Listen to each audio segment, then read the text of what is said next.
Hello. Good evening. Good evening, Abhishek, sir. can you hear me? Yes, sir. Okay. Okay, so let's start today's session. Welcome you to the third week of GATE live mentoring session of phase 2. So now let's move to the first question. This is the question number 13 of GATE 2012 Metallurgical Engineering. The question states that during LD blow in steel making, the impurity that get removed first is option A carbon, option B phosphorus, option C manganese, and option D silicon. Do you want to answer? Silicon, sir. Silicon. Yes, you are right. So why silicon? Do you know the reason? Sir, affinity of silicon with oxygen is much greater than other. Yes. So silicon is a stable oxide, and as compared to other elements that are mentioned here, the affinity towards oxygen is greater for silicon. So from which do you know from which diagram you can explain this? Like from which diagram you can tell this that affinity of silicon is towards oxygen is greater than the other elements which are there in this option. Sir, I am forgetting the diagram, sir. Okay. Okay. So before going to that thing, let us go step by step. So, what is steel making? What happens in LD during steel making? Sir, oxidation of selective impurities. Yes. So in steel making in the LD furnace, you have first the impure the iron where the various impurities present like carbon, phosphorus, manganese, and silicon. So now in LD steel making, so oxygen is blown, right? So this oxygen first it will oxidize your Fe also, that is in metal, and it will convert Fe into FeO, and then also it will dissolve in your hot metal, right? Now this dissolved oxygen will react with other impurities which are present in your crude iron or hot metal. So that is so silicon plus oxygen, it will form SiO2, and then you have manganese plus oxygen, it will form MnO, and then you have phosphorus, it will form P2O5, and carbon plus CO2. So it will remove in the form of gas. Now I have written this silicon, manganese, and inside the third bucket, it means that it is dissolved in the hot metal. Also, oxygen is written inside the third bucket means it is dissolved in your hot metal. Okay, and this Yes. silicon oxide, then how this oxide that those oxide are forming, how this will get removed? CO will remove in the form of gas, right? But how this element will get removed? As a oxide slag. Yes. So this will go into your slag. So when you are blowing oxygen, that time also in LD we give calcium oxide CO. So the lime also we give. Yes, sir. So Yes, sir. yes, so your silica that is silicon oxide, it is acidic in nature. So it will react with your lime, which is present in your slag. So then it will form calcium silicate. So some compound it will form with your lime. But manganese oxide, this is basic in nature. This is not acidic. So it will not react with CaO. It will react with SiO2, which is formed earlier, and it will form some silicate compound of your manganese oxide. Okay. Manganese silicate, sir. Yes, and phosphorus also acidic in nature, so it will form calcium phosphate. So this will go in slag, which is written in the form of inside the first bracket. So this will go in the slag, and CO will remove as CO2. So now, as you've seen, that all the reaction that are happening here is oxidation reaction, right? So Yes. which impurity will remove first? That will that you can say from the stability of your different oxide that is forming. So in case of silicon, SiO2 is forming. In case of manganese, MnO, and in case of phosphorus, P2O5 is forming. So you have to see what is the stability of your oxides. So for that, you have to follow the Ellingham diagram. Have you heard about Ellingham diagram? Yes, yes. Yes. So do you know what is Ellingham diagram? It is a diagram between Gibbs free energy and temperature. Okay. And anything else? Like, And it describes the formation of oxide at different temperature and stability of oxides at different temperature as going yes. Okay. Yeah. So you are right that this Ellingham diagram is basically the gives free energy of formation of your different oxides versus temperature. It is plotted. Uh, s- but you have to keep in one thing in mind that that oxidation reaction, either you have to consider 1 mole of O2 or 1 mole of oxygen atom. So either way you can consider. Don't consider 1 mole of oxide which is forming. So this you have to keep in mind. So if you see the Ellingham diagram here, you can see that here it is considered 1 mole of oxygen. So different element, that is aluminum here, is reacting with 1 mole of oxygen. It is forming Al2O3. Titanium is also reacting with 1 mole of oxygen and it is forming titanium oxide. Okay, so 1 mole of oxygen you have to consider in case of Ellingham diagram. Now your y-axis is basically the gives free energy of formation of your oxides of different element, and in the x-axis there is a temperature. Now how you can say, you can comment on the stability of different oxide from this diagram. Like, uh, let's ignore the other element for the time being. Let's focus on the silicon oxide, manganese oxide, and okay, phosphorus is not given in this diagram, so it will be around somewhere here, that P2O5 line. With that reaction, it will be somewhere here. So if you focus on these three reaction, can you comment which oxide will be much stable and why? Sir, here calcium oxide is a much stable in Calcium. comparison to Okay, CaO. calcium. No need to consider this now, because in your LD steel making, calcium is not getting oxidized, right? Uh, my Calcium Indian you are steel adding. में Yeah. So just focus on these three thing. silicon oxide ji Okay. SiO2 Mm-hmm. and then MnO Then amino and then P2O5. then So CR2. why SiO2 is means stable from this diagram? Can you explain it? Also at temperature temperature not showing clearly here. Temperature. Is it related to temperature, or is it related to your, means on which thing stability depends? Your free energy changes, right? Ji ji purine changes. Yes. So then something is for some reaction, if the free energy changes, that is more negative. That means what? Which is That will be negative that. means more stable. Yes, right.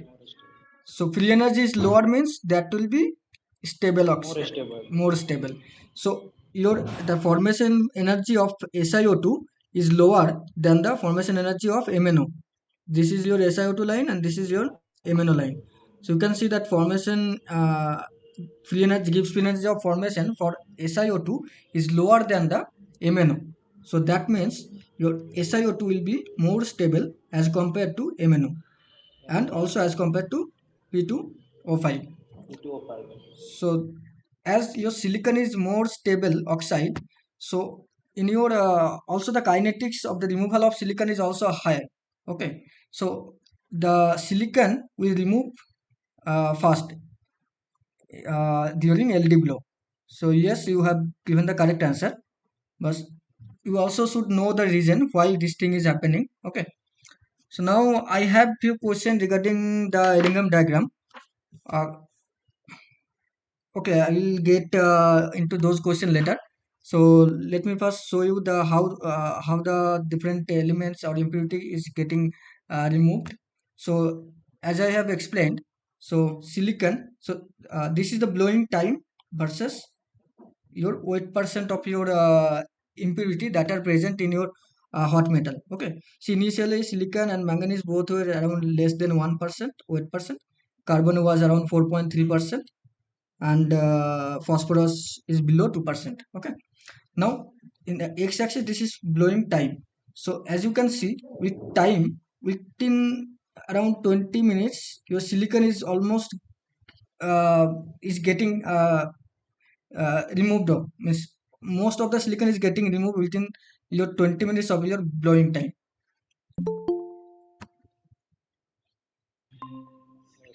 Yeah, so this is also following the trend also, as we have explained or as we have seen from the Ellingham diagram, that stability of silicon oxide is more. So that means thermodynamically formation of silicon oxide is more favorable as compared to your manganese oxide or phosphorus that oxide, that is P2O5. Okay, so and also here also we are seeing that silicon is getting depleted or getting removed fast. Within 20 minutes of your blowing time, silicon is getting removed. Now if you see the manganese removal line, so first you can see it is decreasing, right? And then suddenly it is increased, and then it decreases again. Do you know why this kind of behavior is there? Why manganese is first decreasing and then suddenly it is increasing again? No, sir. Anybody want to answer? Miss Achanta, do you No, want to sir. okay, at least you can try, like why this is happening. If it is not correct, that is okay, but just think what may be the reason. Sir, due to phosphorus. Due to Maybe due to phosphorus removal, sir. due to phosphorus? No, no. Okay, let me give some hint. So manganese oxide, I have also explained that manganese oxide, manganese is removed first, it's formed manganese oxide. Then manganese oxide is basic in nature, right? So it will not react with calcium oxide. So will react with SiO2, and then it will form manganese silicate, and then it will go to the slag. So now if you see this reaction, then can you think of something like why this is happening? Just first check the silicon line. Silicon is getting depleted fast. That means now after 20 minutes your silicon is not there, and almost after that part only your manganese oxide, that it is showing hump here. So after that part only it is starting increasing, start increasing. So now you can guess why this thing is happening. Okay, uh, so manganese is getting removed by manganese in hot metal is reacting with oxygen, and then it is forming manganese oxide, right? So now this manganese oxide is then reacting with SiO2, and then it is forming MnO plus SiO2, that is manganese silicate it is forming. So now when the silicon from your hot metal it is removed, so that means then there is no formation of silicon oxide is happening, right? So at first when silicon was there, so your manganese oxide which is forming, it was reacting with silicon oxide, and then it was forming MnO.SiO2. That means your activity of MnO was decreasing, right?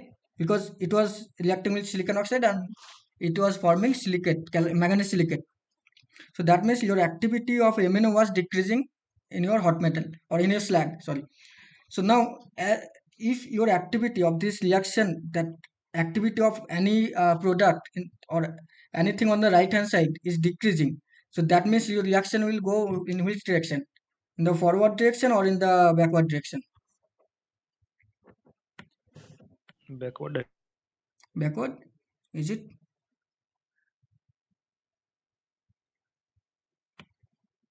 Your reaction will go in the forward direction, not in the backward direction, because your activity is of MMNO is decreasing. Okay, so that means it will again, if your system is in equilibrium, so it will again try to make this system will always try to go into the equilibrium, right?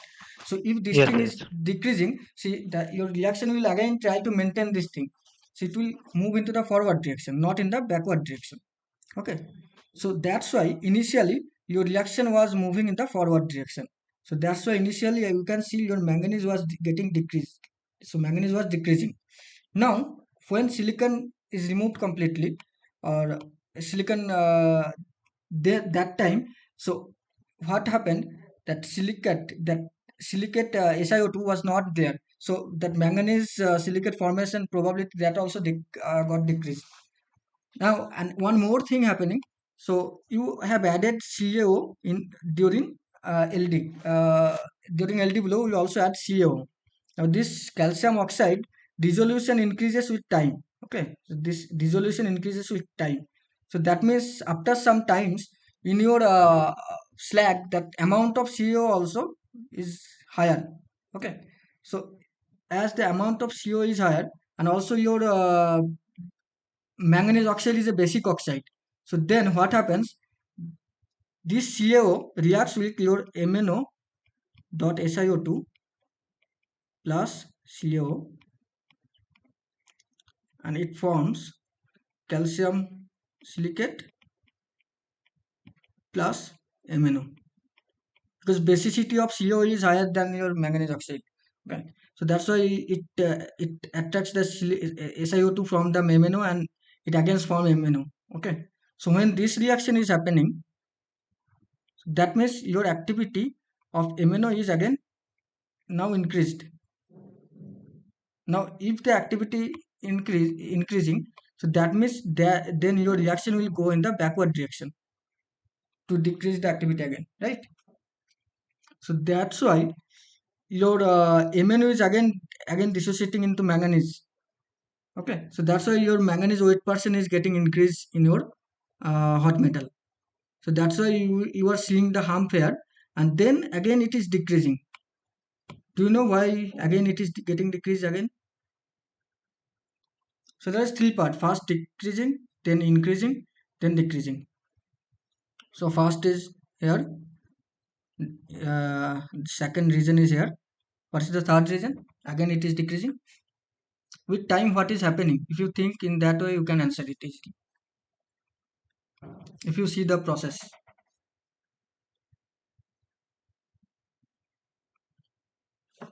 Okay, so if you see here, you can see now almost your initially your 4.3% carbon was there.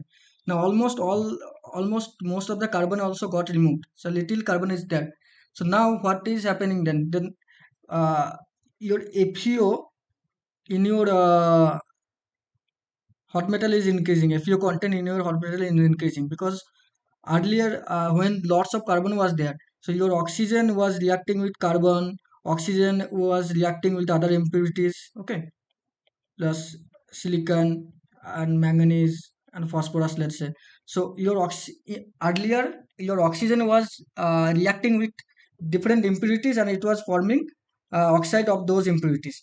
Now at this point, you're almost the impurity concentration of the impurity element was very less, is very less. Okay, so means your now your oxygen, what it will do, it will also oxidize your iron, and it will form FeO. So that means your FeO content in the slag is increasing, right? So that means it is again creating the oxidation environment. So FeO content in the slag is increasing, mean it is create oxidation environment. So then again your manganese will react with the oxygen and it will again start getting start it will again decrease like. So when the oxygen are you getting this point? Yes, yes. Any doubt?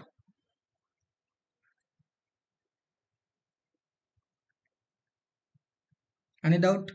So I'm trying to understand that time. Okay. So in which part you are having doubt? Sorry, stage two. Stage 2. An increase. Yes. Okay. An increase. Okay. So okay, let me explain the stage 2 again then. So in steel making, you are first you are blowing oxygen and also you are adding some CaO, right? So this is your hot metal, let's say. This is your hot metal, and now you have also added CaO.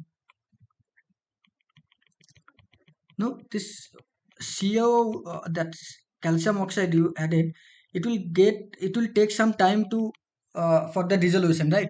It will not get dissolved immediately. Okay. So in stage 2, what is happening? I mean, stage 1, what first let's say is stage 1. Stage 1, you know what was happening, right? So manganese oxide which is forming, it was reacting with silicon oxide which was forming in the stage 1, and then it was getting removed at manganese silicate. Now in the stage 2 means it is almost starting after 20 minutes, or let's say maybe means after 20 minutes it is starting. So that means by that time your calcium oxide that dissolution happens. So that means in your slag that calcium oxide content increases. That means the basicity of of your slag increases, right? Yes, yes. Now your slag the basicity increases. Now what was there in your slag? In your slag that manganese was get got removed. So in your slag manganese oxide plus SiO2 was there, and also SiO2 plus some amount of SiO2 plus CO was there. Now as your the basicity in the slag is increasing, then what this calcium oxide will do, it will take out that silicon oxide from your from this compound. Okay, because basicity of calcium oxide is more, so it will try to attract this silicon oxide which is acidic in nature. So in stage 2 your MnO dot SiO2, so this compound will react with your calcium oxide, and then it will form MnO plus calcium silicate. Now you understood up to this part? Yes, yes. So now what is happening? So in your slag again you are having MnO as free MnO, right? It is not associated with any other thing, or it is not associated with silicate or something. So that means activity of MnO is increasing, right? Yes. When something is in the pure form, or in the separated form, its activity is more, right? So like the activity of pure iron, or you have pure iron, and then let's say carbon or anything is let's say some, okay, let's say carbon is there. So in this pure case, pure iron, your activity is 1. In this case the activity of your iron may not be 1, it will be less than 1, right? So similar thing is happening. So when it is getting detached from your silicon oxide, or manganese silicate is dissociating into MnO, that means that MnO concentration is increasing, or activities of MnO is increasing.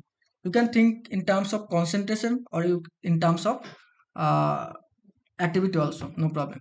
So now you know the MnO removal reaction. This I think you have understood. Mn plus O is forming MnO. Now, if the concentration of amino increases, then reaction will go in this direction, Yes, right? sir.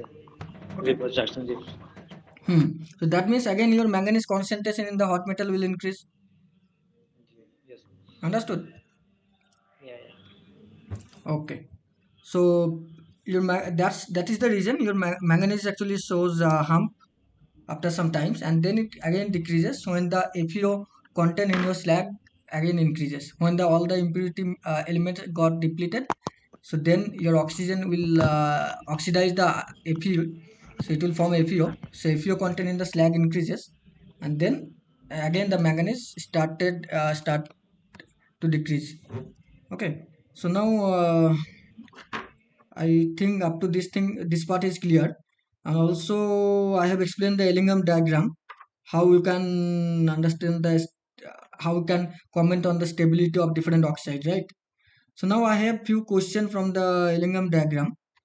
So I hope you will be able to answer it. So first, that stability you have already uh, told that delta G is negative. That means delta G is less in which reaction. So that reaction or that oxide will be stable. So lower oxide will be stable. So that means in the lower side, which oxides are present, those will be stable. Now my first question is, why all the line you are seeing here almost parallel?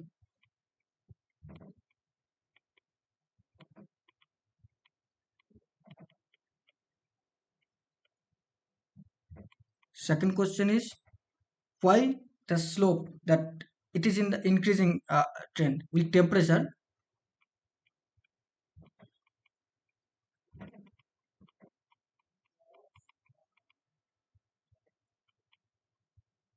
Means almost for all the line, why the slopes is positive and why all the line are almost parallel.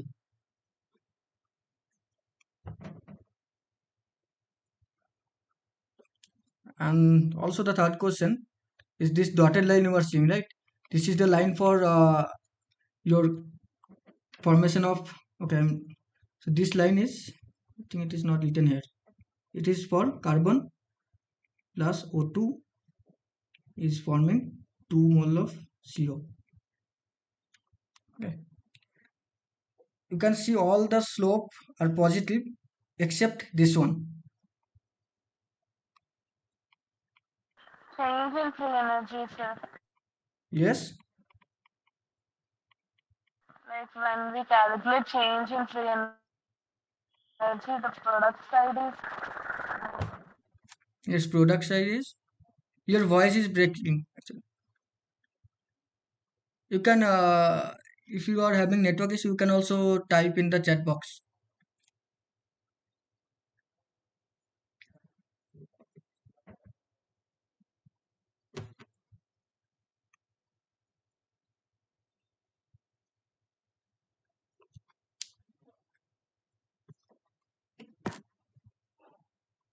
What is the expression for delta G? Delta G naught is Delta H minus T delta S. formation, let's say. This is the formation. Okay, so So now all are solid. That's why they are parallel. mhm, all are solid, that's why. They are parallel to each other. I hope so. No, not because of solid it is parallel. So In the intro, uh, in the term, what is the slope of this line? Means delta, if you plot delta G versus T, what will be the slope? What is slope? negative. Minus delta S F, right? Your slope is, means if you Yes, see sir. y is equal to mx plus c, mx this plus kind of thing. So in this case, what is m? M is minus delta s, right? And your c is this delta hf. So slope is minus delta sf. That is the formation entropy of formation. Okay, so now if you see any reaction, let's say any metal is there and it is reacting with oxygen and it is forming MO. So you can see that you can write the delta SF as entropy of your MO, metal oxide, minus entropy of your oxygen minus entropy of your metal, right? So if you see this equation, so entropy of gas is always greater than entropy of solid, right? So that means, what will be the value, what will be the sign of your entropy? It will be negative. because your S of oxygen, that entropy of oxygen that is in the reactant side, is greater than the your S of MO or S of M. So that means the sign of your delta SF is negative. For most of the metal you can see all the oxide that are forming in the solid form. So Al2O3, MgO, CaO, TiO2, SiO2, MnO, Cr2O3, all are in the form of solid. So that means that entropy of your MO, so S of MO is less than S of oxygen. So that means your delta SF is negative. If delta SF is negative means your slope is negative of negative means that is positive, that is positive, right?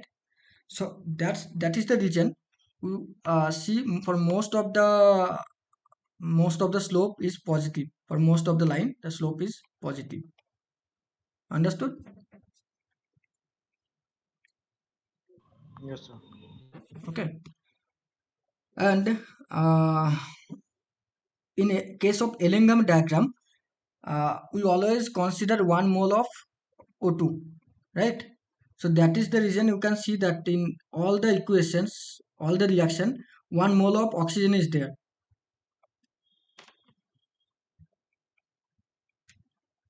right? And also, so that means this value will be constant, okay, for all the reactions. So this and this will vary depending on different metal. But as your entropy of oxygen, that S of O2 is much greater than your entropy of any solid metal or metal oxide, so your delta SF value for all the reaction will be almost similar.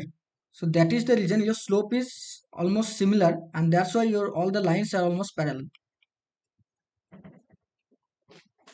Understood?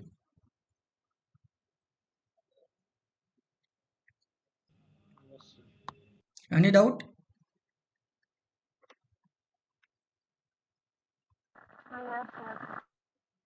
Yes, yes. Yes.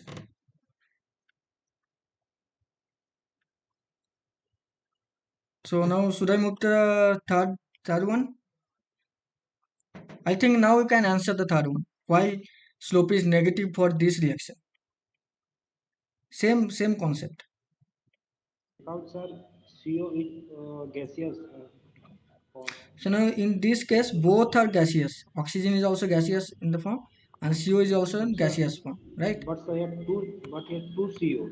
Exactly. So in this case, in the right hand side, you have 2 mole of CO.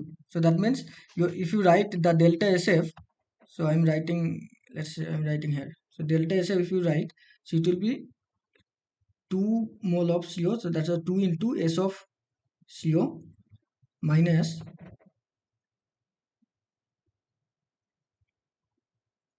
S of oxygen. One mole is there, so 1 into S of oxygen minus S of carbon. So carbon is in solid form, so that this value will be negligible. So basically this your delta SF is this minus this. So now your 2 mole of carbon monoxide is there, so that means your delta SF will be positive, right? If the delta SF is positive, then what will be your slope will be negative. Of positive means it will be negative. So that's why in this case your slope is negative, right? So that's why except means this line is in this direction. Otherwise all the lines are in the increasing trend. It is showing, right? So now we can also answer what will be the how the line will look for this reaction. Carbon plus oxygen is equal to CO2. How it will look if I draw here? Sir,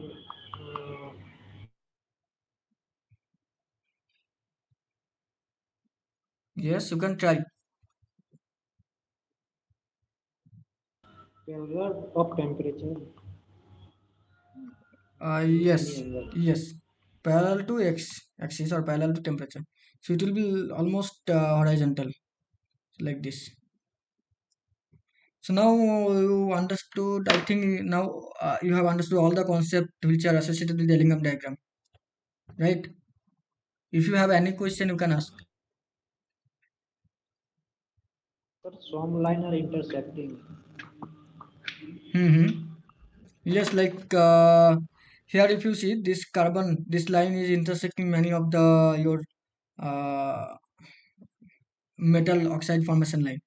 So now, what does it mean? Do you know it, or should I explain? So I think if I draw in a fresh page, it will be good. Huh.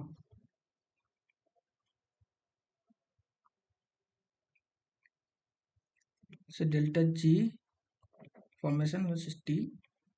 Let's say this is your carbon plus oxygen is forming 2 mole of CO, and this is, let's say,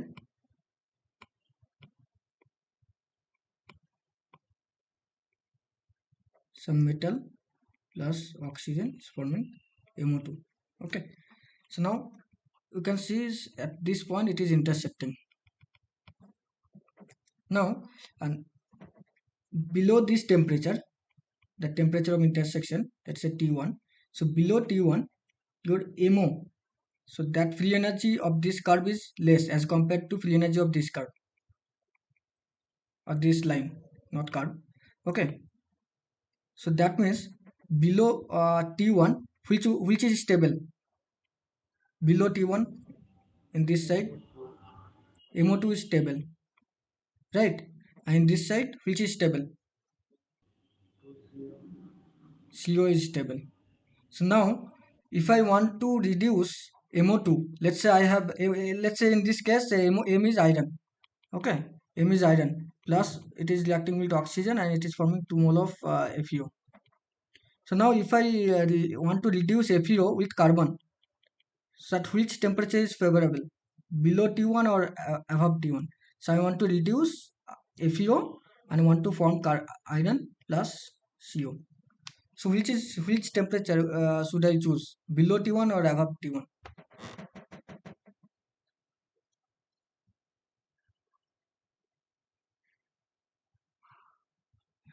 About even.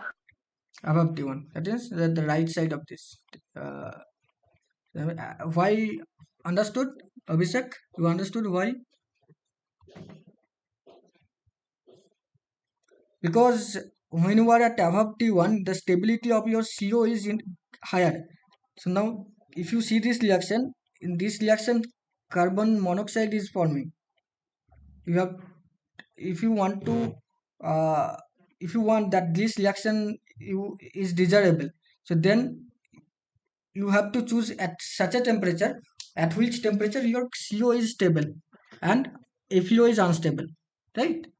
So if you choose the temperature that is above T1, so at that temperature your CO is stable but your FeO is unstable. So that's why T1 above T1 that temperature is favorable if you want to reduce iron oxide with carbon. So uh, now in this case I have given example in terms of iron or carbon. It, this kind of this thing is will be valid for every intersection. Let's say if some other metal is intersecting, let's say some other is intersecting somewhere. So in this case also, this this side of your temperature, this one will be stable, and this side of your temperature, this one will be stable, right? So basically it is showing stability of your oxide with temperature, and also you can understood that which metal you can reduce with, means which metal oxide can be reduced with which metal. Okay, so this also give the concept of the reduction also. In this case also, like from the Ellingham diagram also you can see uh, which temperature is chosen for reduction of Woodstite, which temperature is suitable for the reduction of Fe2O3. Okay, so if you see Fe2O3, so this cross is there. If you see FeO, this cross is there. Okay, so if you want to reduce FeO, you have to be higher than this temperature. If you want to reduce Fe2O3, if you uh, if you are at this temperature also, Fe2O3 will get reduced, but your FeO will not get reduced. To reduce FeO, you have to go to this temperature, above this temperature. Okay, understood? So should I move to the next question then? Okay, sir. Yeah. Now this is the question number 39 of GATE 2012 Metallurgical Engineering. The question, you have to match the following. You have to match the phases of steel with crystal structure in group 2. So group 1, the phases, different phases are mentioned: martensite, cementite, austenite, ferrite. In group 2, their crystal structure are listed. So this is very simple question. I think easily you can answer this one. C option. Option C, sir. Option C, right? So that means your martensite will have BCT structure, cementite have orthorhombic, austenite is FCC, and ferrite is BCC, right? So yes, right. This is a simple question. Now, few concept I want to cover from this question. First is why martensite is in steel is BCT structure, not BCC. Why? Why martensite is BCT structure? If you see martensitic structure in nickel base alloy, then you see that it is BCC, nickel base alloy.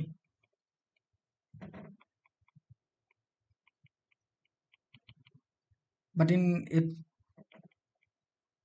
case of iron base or iron or steel, your martensite is BCT. Do you know the reason?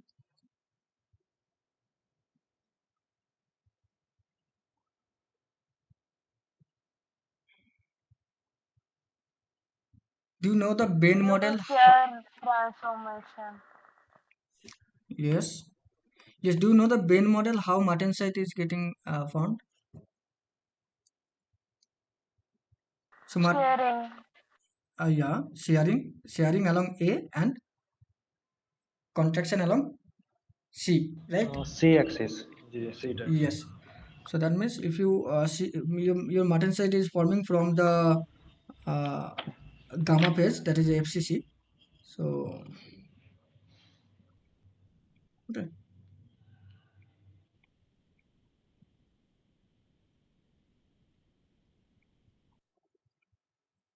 I'm not drawing all the atom here, just drawing a few which will complete the structure.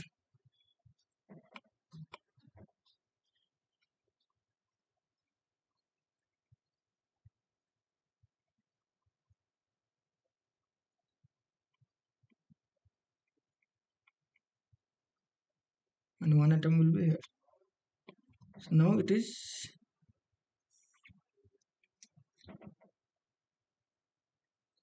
now shear along, sorry, shear take place along this direction and contraction along C. Now in case of steel means you have iron plus carbon, right? Where carbon atom sits, in which points? Octahedral. Yes, so carbon sits in the octahedral voids. So if you see the location of your octahedral void in FCC, so locations are in the edge center, face center, right? What is the location of octahedral voids in FCC? Edge center and the face center, right? You know this one, right? Yes, sir. Yeah. So that means if you see this structure, so your carbon atom sits here. So now when you are contracting along C axis, so this carbon atom which sits in this octahedral void, it will try to resist that contraction, right? So that's why it cannot contract up to, means cannot contract easily and forms BCC structure. While in case of your nickel based alloy, so in that case substitutional alloys are present. So there was no interstitial element that are located in the at the octahedral voids. So in this case, so when you will try to contract along the C, so there is no interstitial atom which will resist in case of nickel base alloy. That's why in case of nickel base it becomes BCC, but in case of steel base, as the carbon atoms are there, which is hindering your that contraction process. So in this case, that's why you end up with getting a BCT structure, not BCC. Understood?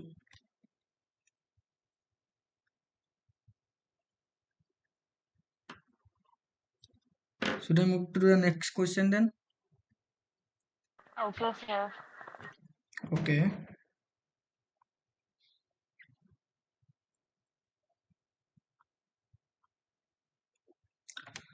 This is also a very easy question. So this is the question number 42 of GATE 2012. Uh, a liquid droplet beta is on a substrate delta and is surrounded by air alpha as shown below. The angle of contact theta is determined using the following expression. So four options are given. So which option will be correct?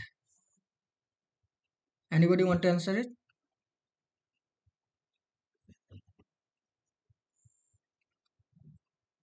How we will get that expression?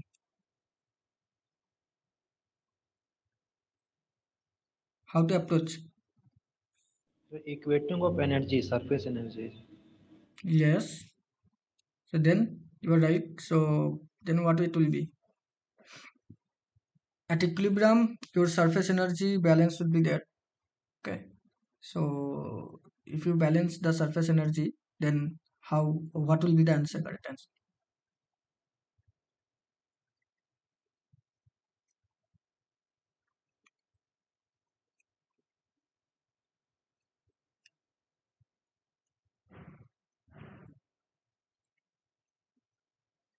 You can take some time and think and you can answer. If you have pen and paper, you can write also.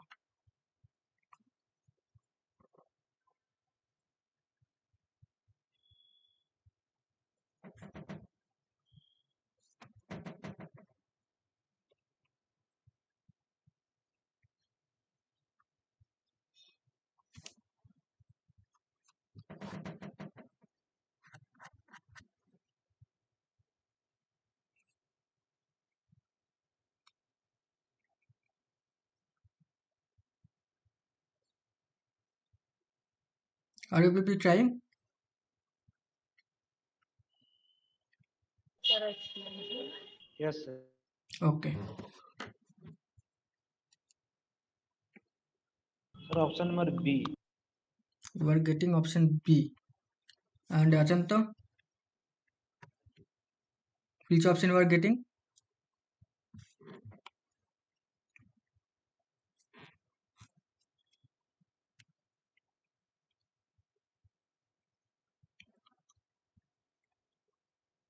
Sir, sorry, sir, option number A is correct. Sir. Okay.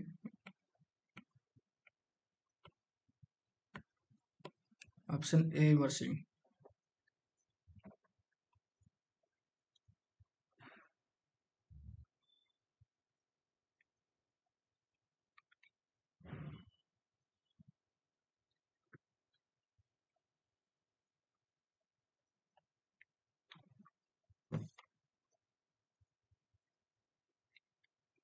Are you getting the same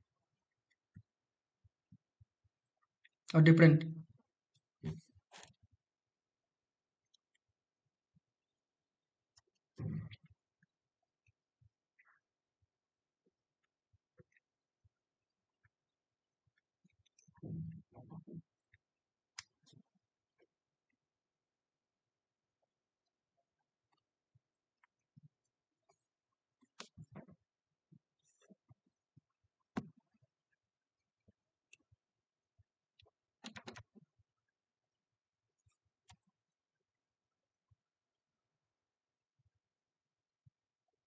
Hello.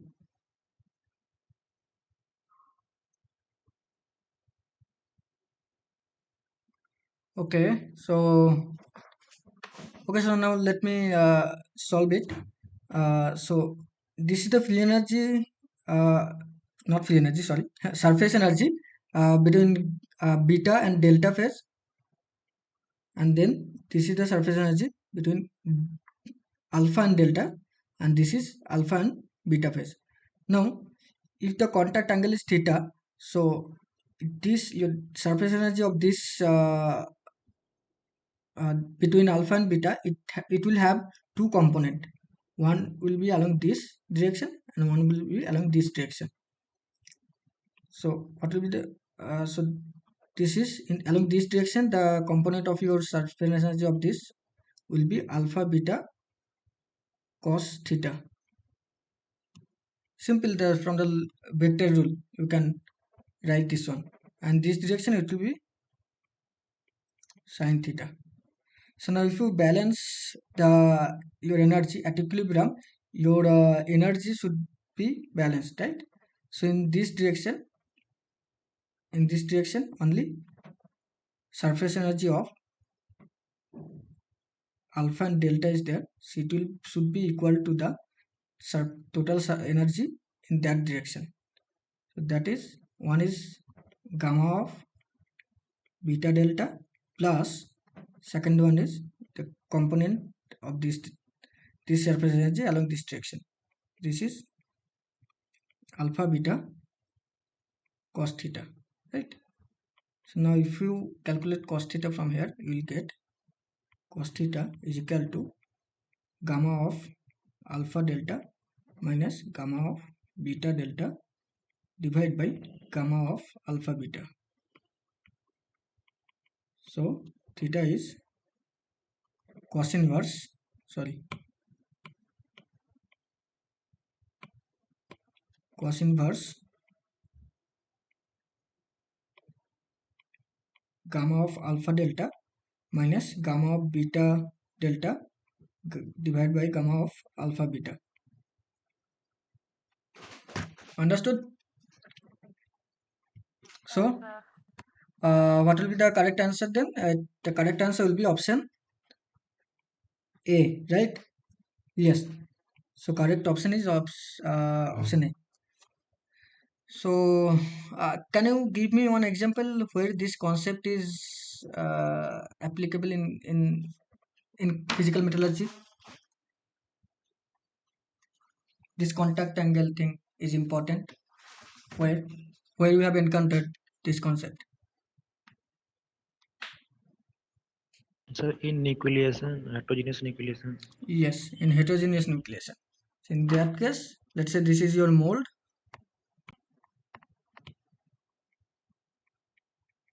and this is some phase beta is forming, and then alpha means your liquid, right? So similar kind of concept was also applicable there. So there are also that angle of contact, these things was important for the surface energy calculation and balancing the surface, balancing for the energy. One was the surface energy, and one was, another was the volume free energy, right? So now, okay, so almost it is 6:58. So I'll not go to the new question for today. So okay, then one more thing I can discuss in that question. One more question. One question I also have, like the ferrite is BCC. Ferrite is a low temperature phase, right? And austenite is FCC. That is a high temperature phase, right? But if you see the stability, like stability is described by free energy, right? So free energy expression is delta H minus T delta S. T delta S. So now two condition is there when temperature is lower and when temperature is higher. When temperature is lower, which part of this expression will dominate?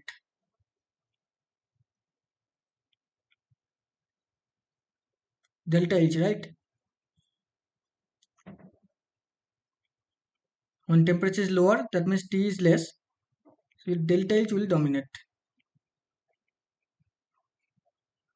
And also, always your stability of that phase will be greater, which has the lower free energy.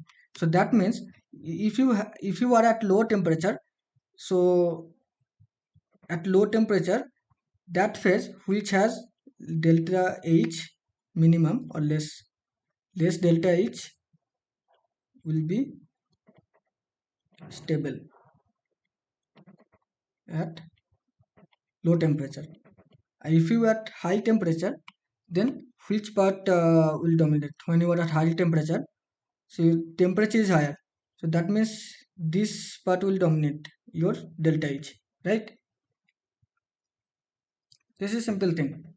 When T is high, so this will dominate. Like let's say you have some values like delta G is delta is, let's say, 100, and delta is, let's say, 50.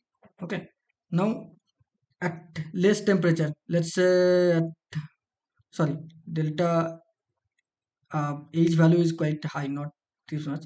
So this is kilojoule means into 1000. Okay, now it's let's say at less temperature, that means into 200. And another case is at high temperature, let's say as 2000 Kelvin, or 2000 is too much, let's say as 1500. So in this case, I think this multiplication will be greater than this part, and in this case this part will dominate. So in this concept, so when your temperature is low, your delta H will dominate, and always that phase is stable whose delta G is lower.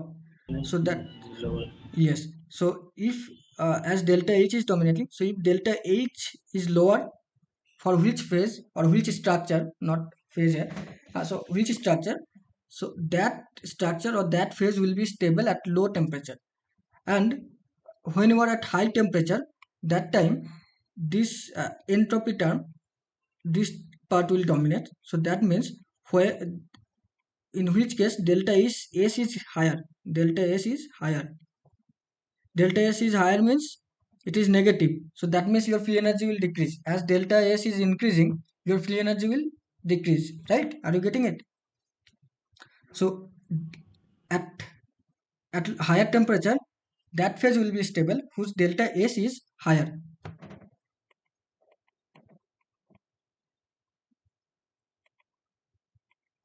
Now according to this thing, at low temperature FCC should be stable, and at high temperature BCC should be stable, right?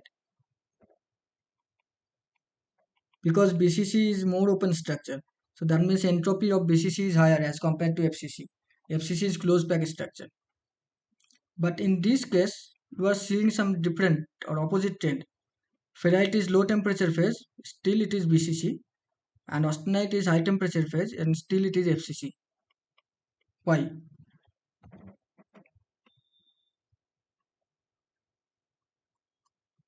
You have understood up to this part, right? Why in according to this equation, why at low temperature delta H less, that phase will be stable, and why at high temperature delta S higher, that phase will be stable. So now the question is, in case of steel, or in case of steel, yes, so it is following opposite trend. So steel is a exception. If you see the nickel and the other thing also, in that case you will say nickel is FCC at room temperature, right? And when you are going to higher temperature, it is turning into BCC. But in case of steel, why it is following opposite trend?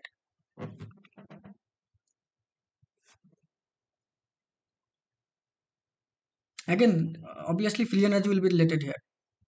Always free energy should be less, then only that structure will be stable. So in this case, opposite trend is following means your free energy of BCC is less at low temperature as compared to FCC. But the question is why? You can try to answer it. It is not required that you need to be correct only. So if you think in different direction, it will help you.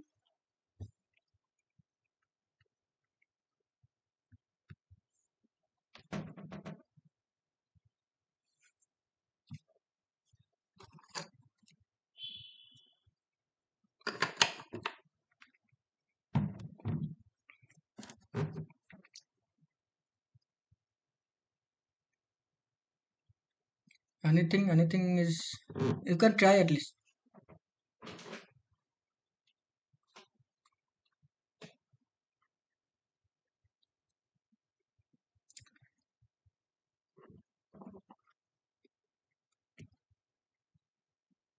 Composition, sir. Composition, no, not really. Composition has nothing to do with it, because if you see the phase diagram, let's say it's at so I'm just drawing a random phase diagram, let's say. So this is gamma and this is alpha, let's say. So in, if you follow this line, so composition is same here, but as temperature is increasing, your gamma is stable. At low temperature, your alpha is stable. So there is nothing to do with composition. uh, just think in terms of this thing only, like what I have already told. At low temperature, delta H should be minimum or should be less, then only your that phase will be stable. So that means in case of steel, so this two statement will be always valid, because your delta G has to be uh, small for a phase to be stable, right? So that means these two statement will always be true. Now the thing is, in case of steel, something different is happening, right? In case of steel, so that means some at low temperature, delta H is less. At low temperature, delta H is less. So that means at low temperature, your BCC is stable.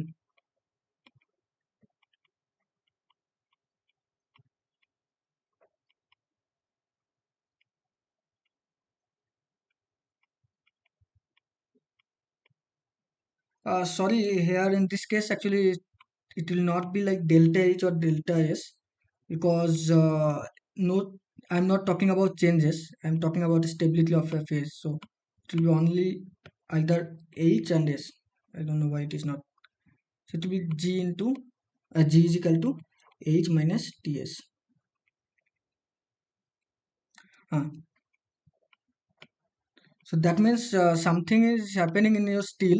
So that is the reason at low temperature, your BCC has lower enthalpy as compared to FCC.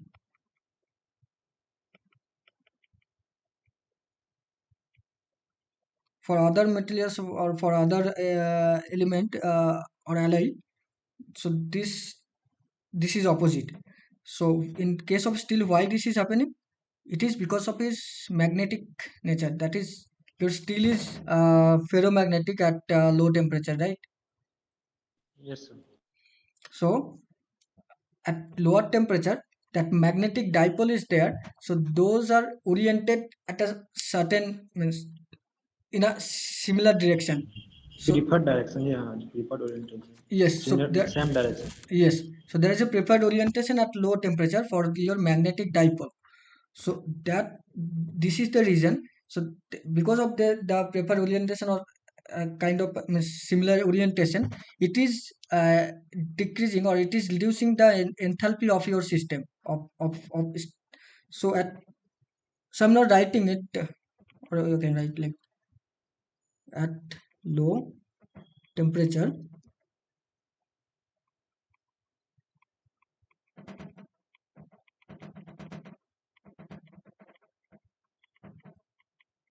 so magnetic dipole are oriented, which is causing decreasing of your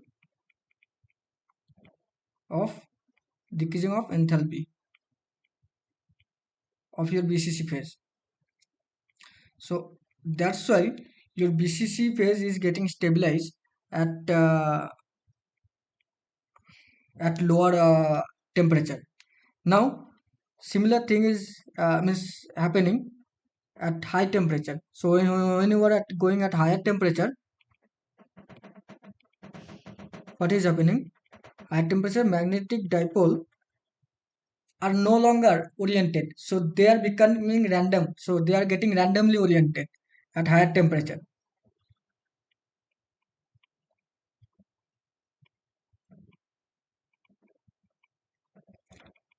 So when something is randomly oriented or something is random in nature, so that means it is increasing, high entropy. Entropy is more. right?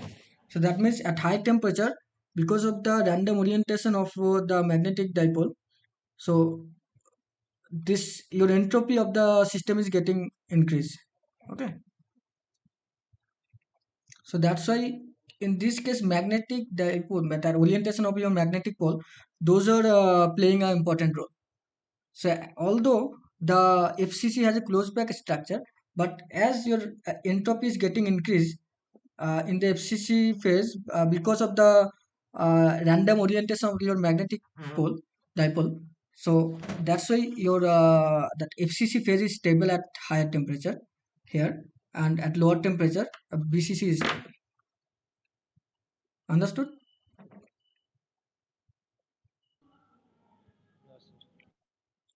Okay. So today we have covered three questions. First one was from the steel making.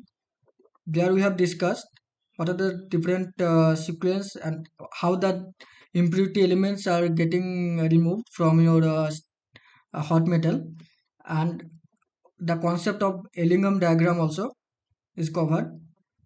And the second question was the different match the crystal structure of different phases, and the third one was the angle of contact.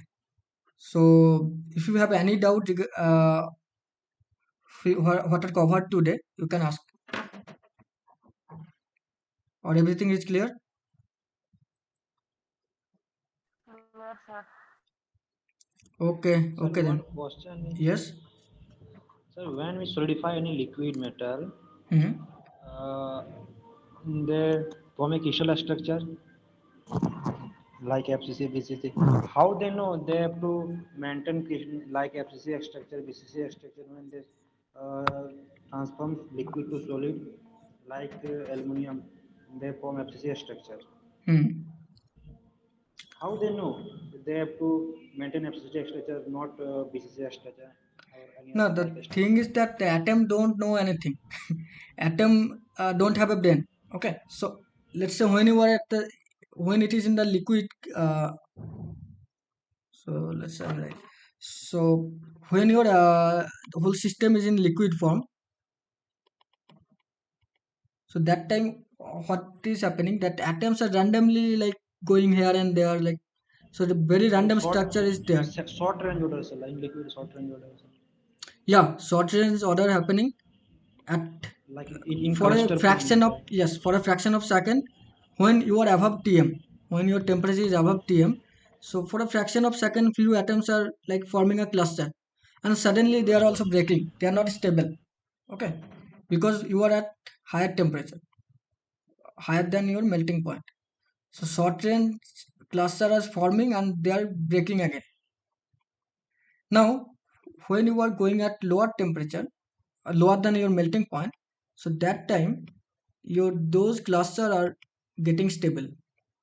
This is from the concept of your nucleation and this thing, right?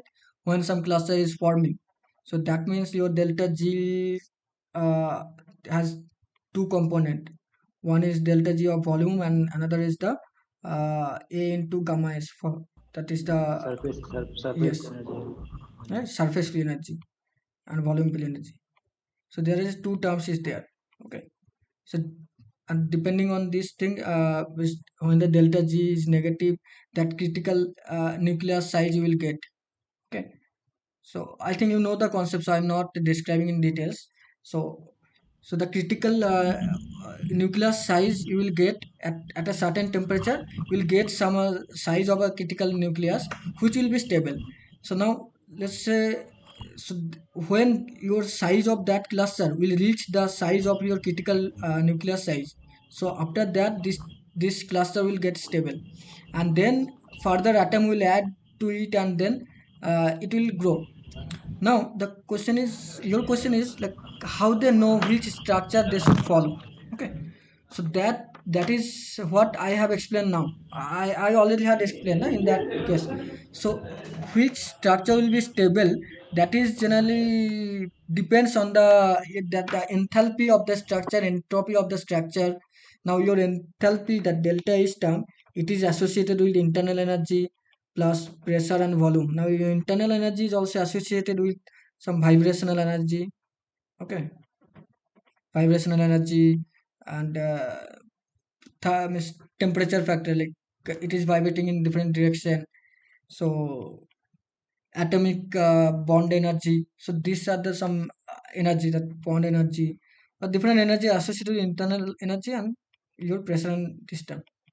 So now, and also that cluster, that surface energy is also related here.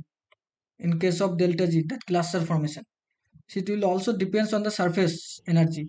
Now that surface energy will be different for your different kind of structure. Like let's say if this your surface contains this kind of arrangement, its surface energy will be different.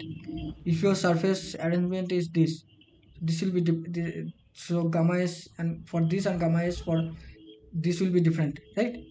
So depending on various factor is there, but ultimate goal is to reach the lower free energy.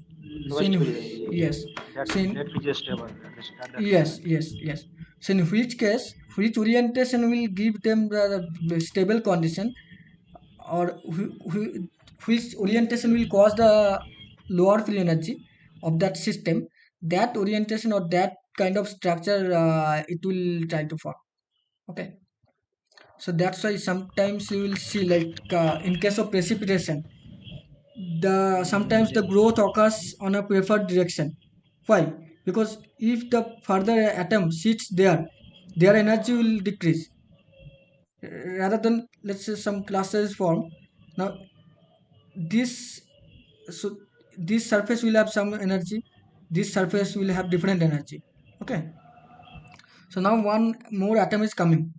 So it, this atom don't know which location he has to sit, because he, that atom don't have any brain, right? But if it will see like the system, if it sits here, if its energy get decreased or reduced, it will sit here. Or Yeah. if it sits here, let's say, if its energy get more less, means it is reduced more, so then it will try to, or it will prefer to go in this direction. So that probability will depends on the that free energy thing. Okay. So if the surface free energy reduces, if the atom sits here, so this will grow in this direction only, it will not sit there, because it is decreasing the free energy of your system. Okay, so everything is related to the free energy of the system. It should decrease when something is happening, it should decrease. Understood? Yes. Yeah. Okay, any doubt? No, sir. This time. No. Thank you, sir. Okay, okay, then we'll meet on the next Sunday then. Okay, जी जी बिल्कुल have a sir. good day. Thank you sir. Thank you sir. Same to Okay, you. thank you.